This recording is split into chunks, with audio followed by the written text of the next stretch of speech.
औज़ु बिल्लाहि मिनश्शैतानिर रजीम बिस्मिल्लाहिर रहमानिर रहीम। मिर्ज़ा असदुल्ला खान गालिब, गज़ल नंबर 2।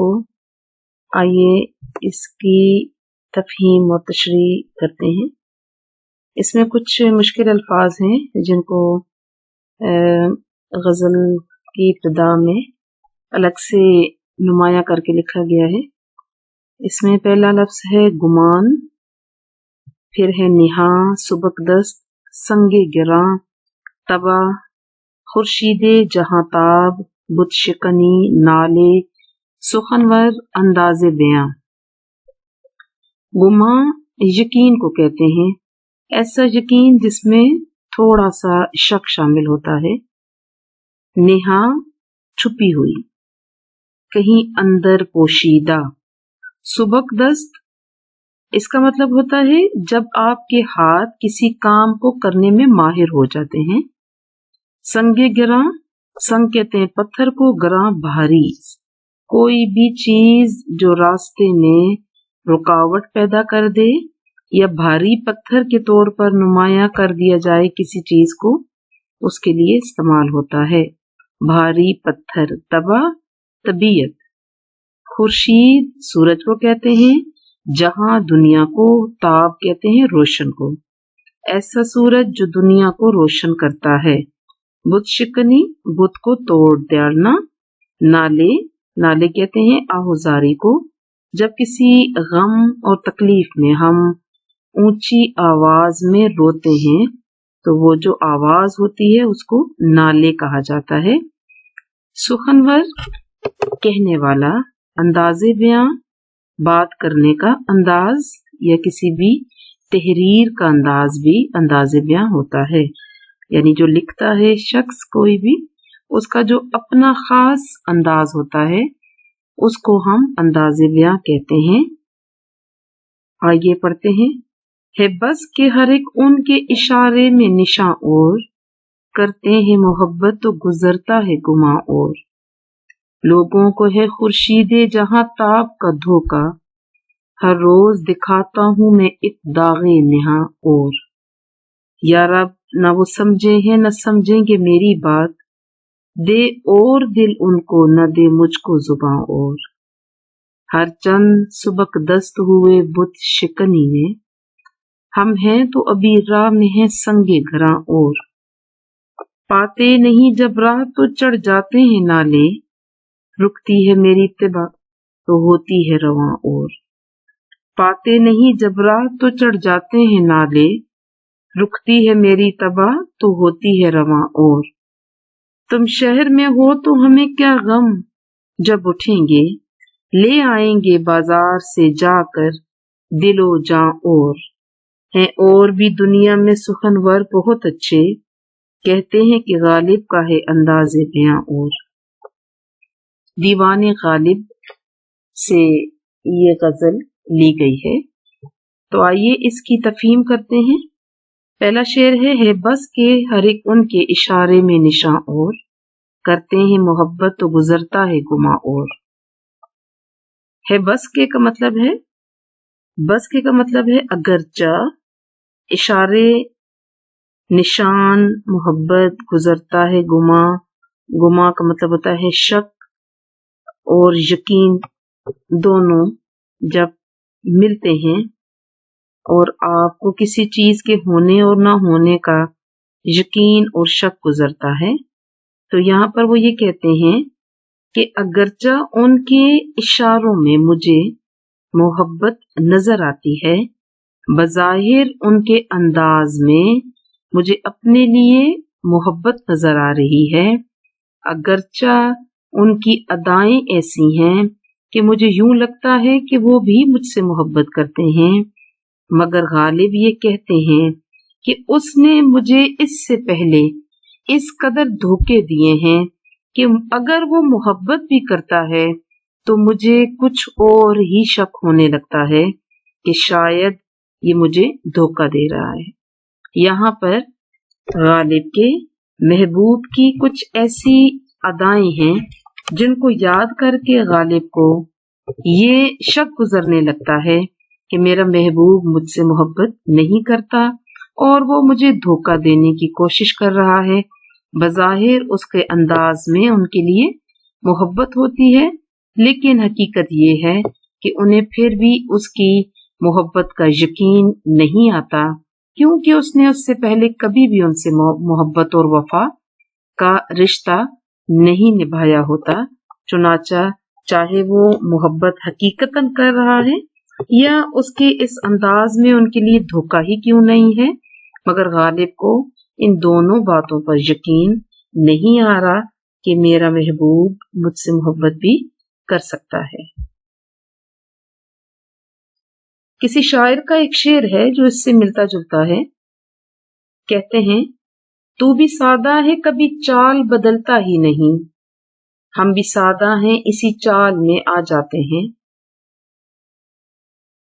एक और शेर है, जख्म लगाकर उसका भी कुछ हाथ खुला, जख्म लगाकर उसका भी कुछ हाथ खुला, मैं भी धोखा खाकर कुछ चालाक हुआ। किसी और का भी एक खूबसूरत शेर है, धोखा था निगाहों का मगर खूब था धोखा, मुझको तेरी नजरों में मोहब्बत नजर आई। एक और सुनिए, जो इन मासूम आंखों ने दिए थे वो धोखे आज तक मैं खा रहा हूं। दूसरा शेर देखिएगा गालिब की गजल का, लोगों को है खुर्शीदे जहां ताब का धोखा, हर रोज दिखाता हूं मैं एक दागे नेहा और। गालिब कहते हैं कि रोज लोग जिस सूरज को देखते हैं जो दुनिया को रोशनी देता है और वो ये समझते हैं कि ये सूरज है, मगर मैं ये बताना चाहता हूँ कि ये दरअसल सूरज नहीं है, बल्कि मेरे दिल के अंदर छुपे हुए और मेरे दिल पर लगे हुए वो दाग हैं जो मेरे महबूब ने मुझे दिए हैं, और वो चमक रहे हैं और वो जल रहे हैं। ये अक्सर हम गालिब की शायरी में भी और कुछ दूसरे उर्दू शोरा की शायरी में भी पढ़ते हैं कि दागे दिल दिखाना है और दागे दिल जो है वो चमक रहे हैं, यानी उन दागों के अंदर दिल में गोया आग दहक रही होती है, तकलीफ की और जज्बों की। चुनाचा जब शायर कहते हैं कि सूरज निकलता है तो लोग उसे सूरज समझते हैं, लेकिन हकीकतन मैं रोज लोगों को अपने दिल का एक दाग दिखाता हूँ जो जल रहा है और रोशन है। इसमें गालिब दरअसल ये कहना चाहते हैं कि मैं इंतहाई तकलीफ में हूँ, महबूब के दिए हुए दुखों की वजह से, महबूब की लाताल्लुकी की वजह से, कज अदाई की वजह से और उसके जुल्मों सितम की वजह से मेरे सीने के दाग जो हैं हर वक्त हरे रहते हैं, और गोया उधर लगी हुई आग जो है वो ऐसी होती है कि रोज जब सूरज निकलता है तो लोगों को गुमा और धोखा होता है कि शायद ये सूरज है, मगर हकीकतन वो मेरे दिल का दाग होता है जो चमक रहा होता है और रोशन होता है। यानी यहाँ पर शिद्दत गम को जाहिर करने की कोशिश करते हुए हमें गालिब नजर आते हैं। शेर है, कमर किसी से भी दिल का इलाज हो न सका, कमर किसी से भी दिल का इलाज हो न सका, हम अपना दाग दिखाते रहे जमाने को, ताहशर रहे ये दाग दिल का, ताहशर रहे ये दाग दिल का, या रब न बुझे चराग दिल का। एक और शेर सुनिएगा, एक चराग दिल ने मुझको दिए बेशुमार दाग, एक चरागे दिल ने मुझको दिए बेशुमार दाग, पैदा हुए हजार चराग इसी चराग से। शेर देखिएगा, या रब ना वो समझे हैं न समझेंगे मेरी बात, दे और दिल उनको न दे मुझको जुबां और। यहाँ पर गालिब कहते हैं कि अल्लाह ताला, मेरा महबूब मेरी बात नहीं समझता है, ना कभी समझा है, और मुझे लगता है कि कभी भी वो मेरी बात नहीं समझेगा, क्योंकि दरअसल वो समझना ही नहीं चाहता है। और वो दुआ कर रहे हैं कि अल्लाह ताला اگر اس کو میرے دل کی حالت معلوم نہیں کرنی اور وہ مجھے سمجھنا ہی نہیں چاہتا اور اس کے دل میں میرے لیے محبت اور احساس نہیں ہے تو مجھے ہی کوئی ایسی زبان دے دے اور جس کے انداز اور انداز بیاں میں اتنی گہرائی ہو کہ وہ میری دل کی بات کو سمجھ سکے. یعنی وہ میری بات کو نہیں سمجھتا تو مجھے ایک اور زبان دے دے جو زیادہ بہتر طریقے سے اس کو سمجھا سکے. یعنی اس کا مطلب یہ ہے کہ غالب کا جو محبوب ہے وہ ان کی بات نہیں سنتا اور اس کے دل میں اس کے لیے کوئی محبت اور کوئی جذبہ موجود نہیں ہے. چنانچہ وہ اس کو اپنی بات سمجھانا چاہتے ہیں اور وہ گویا سمجھتے ہوئے بھی سمجھنا نہیں چاہتا.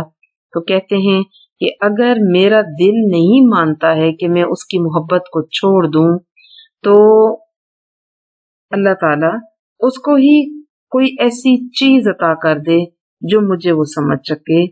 تو اس کو کوئی ایسا دل دے دے جس میں میرے لیے بھی محبت اور ہمدردی ہو تاکہ وہ میرے اوپر بھی رحم کی ایک نظر ڈال سکے. اسی طرح کا ایک شعر ہے، خبر کر دے کوئی اس بے خبر کو، خبر کر دے کوئی اس بے خبر کو، میری حالت بگڑتی جا رہی ہے. اور کسی نے کیا خوب کہا ہے، سمجھ سکو تو سمجھ لو میری نگاہوں سے، سمجھ سکو تو سمجھ لو میری نگاہوں سے کہ دل کی بات زباں سے کہی نہیں جاتی. چوتھا شعر ہے، ہر چند سبک دست ہوئے بت شکنی میں، ہم ہیں کہ ابھی راہ میں ہیں سنگ گراں اور. بہت ہی خوبصورت شعر ہے.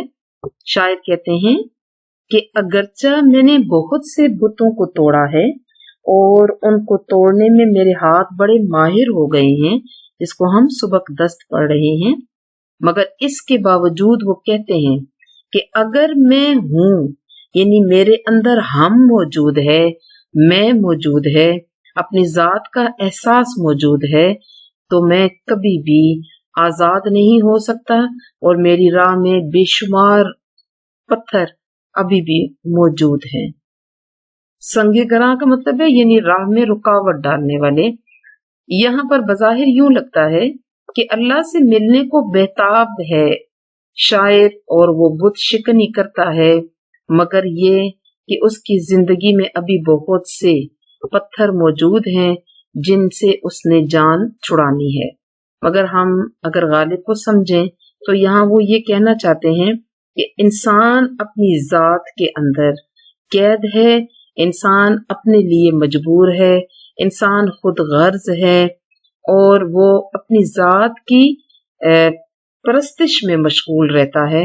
چنانچہ کہتے ہیں کہ اگر ہم موجود ہیں، یعنی میرے اندر میں موجود ہے، اپنی ذات کا غرور کا احساس موجود ہے، تو ایسا کبھی بھی نہیں ہو سکتا کہ ہم بت شکن ہوں، یعنی کہ ہم اپنے راستے کے بتوں کو توڑ ڈالیں. یعنی ہمیں سب سے پہلے اپنی ذات کا احساس ہونا چاہیے، ہمیں سب سے پہلے اپنی ذات سے غرور کا احساس ختم کرنا چاہیے، ہمیں دوسروں کا احساس کرنا چاہیے. ہمارے اندر خود بے شمار بت موجود ہیں، وہ بے شمار بت جو ہیں بے شمار قسم کی کمزوریاں ہو سکتے ہیں، وہ غرور ہو سکتے ہیں، وہ اپنی ذات کو پسندیدگی کے احساس کے بت ہو سکتے ہیں. چنانچہ پہلے اپنے آپ سے لڑنا پڑتا ہے، پھر دنیا میں کسی اور سے لڑنے کے ہم قابل ہو سکتے ہیں. یعنی جب تک ہم خود موجود ہیں تو بہت سی ایسی چیزیں ہیں جو ہمارے سامنے آتی رہے گی. کسی نے کیا خوب کہا ہے، بھٹک نہ جاتا اگر ذات کے بیاباں میں، تو میرا نقش قدم میرا راہبر ہوتا. پھر کسی نے کہا ہے، عمر تو اپنی ہوئی سب بت پرستی میں بسر، نام کو دنیا میں ہے اب صاحب اسلام ہم. یعنی ہم نے دنیا میں بہت سی چیزوں کی پرستش کی ہے، پوجا کی ہے. وہ دولت بھی ہو سکتی ہے، शख्सियत परस्ती भी हो सकती है, वो अपनों को चाहने का भी एहसास हो सकता है, वो दौलत, औलाद, जर, जमीन और जन भी हो सकती है। चुनाचा ये सारे बुत इंसान की राह में हाइल रहते हैं। तो जब तक इंसान इस दुनिया में मौजूद है, एक तो वो बुत हैं जो सामने मौजूद होते हैं, मगर एक वो बुत हैं जो हमारी हर कामयाबी, हर नेकी, हर अच्छाई और हर सरबुलंदी के सामने खड़े होते हैं, और वो पत्थर के संगे गरा होते हैं जिनसे इंसान को हर वक्त वास्ता पड़ता है, और दरअसल इंसान को इंसानियत के आला दर्जे और मयार पर पहुंचने से रोक रहे होते हैं।